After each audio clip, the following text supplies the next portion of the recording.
Satyabama Institute of Science and Technology, Chennai and Sriperumbudur. Namakkal மாவட்டம் ராசிபுரம் அருகே கல்லூரி பேருந்திலிருந்து இறங்கிய 40க்கும் மேற்பட்ட மாணவ மாணவிகளை தேனீக்கள் கொட்டியதால் அவர்கள் மருத்துவமனையில் அனுமதிக்கப்பட்டுள்ளனர். இதுகுறித்த கூடுதல் விவரங்களோடு இணைக்கிறார் எமது செய்தியாளர் கிருஷ்ணா. வணக்கம். இந்த மாணவ மாணவிகளுடைய நிலைமை தற்போது எப்படி இருக்கு? விவரங்களை வழங்கலாம். நாமக்கல் மாவட்டம் ராசிபுரம் அடுத்த காட்டேரி பகுதியில் தனியார் பொருள் கல்லூரி செயல்பட்டு வருகிறது. கல்லூரியில் 1000க்கும் மேற்பட்ட மாணவ மாணவிகள் பயின்று வருகின்றனர். இந்த நிலையில் வழக்கம் போல் கல்லூரிக்கு மாணவ மாணவிகள் வந்து கொண்டிருந்த நிலையில் அப்போது கல்லூரி பேருந்தில் இருந்து இறங்கி 40க்கும் மேற்பட்ட மாணவ மாணவிகள் அங்கு மரக்கிளையில் இருந்த தேனீக்கள் கடித்து வந்ததாக கூறப்படுகிறது.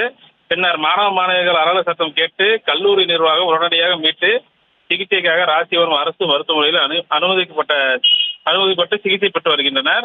கடந்த 3 தினங்களாக கல்லூரி விடுமுறை அளிக்கப்பட்டுள்ள நிலையில் கல்லூரி நிர்வாகம் மரக்கிளையில் இருந்த தேனீக்களை அகற்றாமல் அலட்சியமாக செயல்பட்டதால் இந்த விபத்து நடைபெற்றதாகவும் இருக்கலாம் என கூறப்படுகிறது. விவரங்களுக்கு நன்றி. Satyabama Institute of Science and Technology, Chennai and Sriperumbudur.